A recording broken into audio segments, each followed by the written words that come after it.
Halo Sobat Linux, kembali lagi dengan saya Tax. Hari ini kita punya misi yang seru banget nih. Kita bakal pasang Nagios yang bisa dibilang sahabat terbaiknya para sysadmin.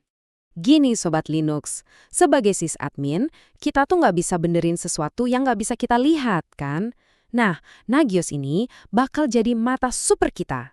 Dengan Nagios, kita bisa proaktif, jadi masalah bisa ketahuan sebelum pengguna kita komplain. Oke, jadi apa sih Nagios Core itu? Bayangin aja ini kayak pusat komando atau markas besar. Dari satu dashboard, kita bisa pantau kesehatan semua sistem, aplikasi, dan jaringan kita. Keren banget! Nah, ini dia peta perjalanan kita hari ini. Pertama, kita bahas kenapanya dulu, tentang Nagios dan NRPI. Terus, kita masuk ke instalasi Nagios Core-nya. Setelah itu, kita tambahin peralatannya, yaitu plugin. Baru deh kita jalankan misi pertama kita, memonitor sebuah host. Terakhir, kita lihat hasilnya di dashboard web. Siap? Oke, sebelum kita langsung ketik-ketik perintah di terminal, penting banget nih buat kita paham dulu konsep dasarnya. Gimana sih cara kerja Nagios? Kuncinya itu ada di arsitektur server dan agennya. Terus, gimana caranya Nagios bisa mantau server lain yang jauh di sana? Nah, disinilah NRPE beraksi. Anggap aja NRPE ini kayak kurir atau agen rahasia kita. Dia yang dikirim ke mesin-mesin lain buat ngecek kondisi di sana, terus laporannya dibawa balik ke markas utama Nagios. Canggih kan? Oke, cukup teorinya. Sekarang waktunya kita praktek. Siapin terminalnya ya, Sobat Linux. Tenang aja, saya bakal pandu kalian langkah demi langkah. Yuk, kita mulai. Langkah pertama, kita siapin dulu fondasinya. Kita install semua paket yang dibutuhkan server. Kenapa kita download source code-nya? Biar kita bisa dapat versi paling baru dan paling fleksibel. Jadi ini benar-benar kayak nyiapin bahan-bahan sebelum kita mulai ngebangun. Sekarang kita bangun aplikasinya dari source code tadi, terus kita atur hak aksesnya. Nah, perhatiin banget langkah yang ini ya. Nambahin user www.data ke grup Nagios. Ini super penting Sobat Linux. Soalnya, inilah yang ngasih izin ke web server Apache buat nampilin dashboard monitoringnya ke kita nanti. Jangan sampai kelewat. Ini sentuhan terakhir buat web server kita. Kita aktifin beberapa modul Apache yang dibutuhin, dan yang paling penting, kita buat user Nagios admin. Nah, user inilah yang bakal jadi kunci kita buat masuk ke pusat komando nanti. Passwordnya dicatat ya, jangan sampai lupa. Oke, instalasi intinya udah beres. Tapi, kalau Nagios Core itu otaknya, dia butuh mata dan telinga buat bekerja. Nah, mata dan telinga itu adalah plugin. Tanpa plugin, Nagios itu ya buta dan tuli. Jadi, yuk kita pasang peralatannya. Prosesnya mirip kayak waktu kita install Nagios Core tadi. Kita siapin dependensinya, download, ekstrak, terus install. Dengan plugin-plugin ini, Nagios jadi punya kemampuan super buat ngecek apa aja. Mau cek beban CPU, sisa harddisk, status service, semuanya bisa. Oke, checkpoint pertama. Ini perintah yang wajib banget dijalankan.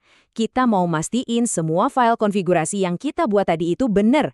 Nggak ada salah ketik atau error. Ini kayak quality check sebelum kita lanjut ke tahap berikutnya. Nah, setelah instalasi beres dan konfigurasinya udah kita cek aman, sekarang saatnya kita nyalain Nagiosnya. Kita start servisnya dan kita pastiin juga dia bakal otomatis jalan lagi setiap kali servernya restart. Jadi kita nggak perlu nyalain manual terus-terusan. Ini dia bagian yang paling saya suka. Sistem Nagios kita udah siap. Sekarang waktunya kita kasih tugas pertama. Misinya adalah memonitor google.com. Sederhana tapi penting. Gini caranya kerja di Nagios. Kalau kita mau monitor sesuatu, kita harus kenalin dulu targetnya.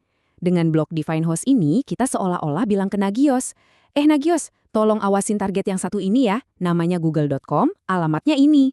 Setelah targetnya dikenalin, kita harus kasih tahu Nagios mau diapain targetnya. Nah, itulah gunanya define service. Di sini kita kasih perintah, oke, buat host google.com tadi, tolong cek koneksinya dengan cara di ping ya. Jadi host itu targetnya, service itu tugasnya, dan disinilah kita jadi pintar.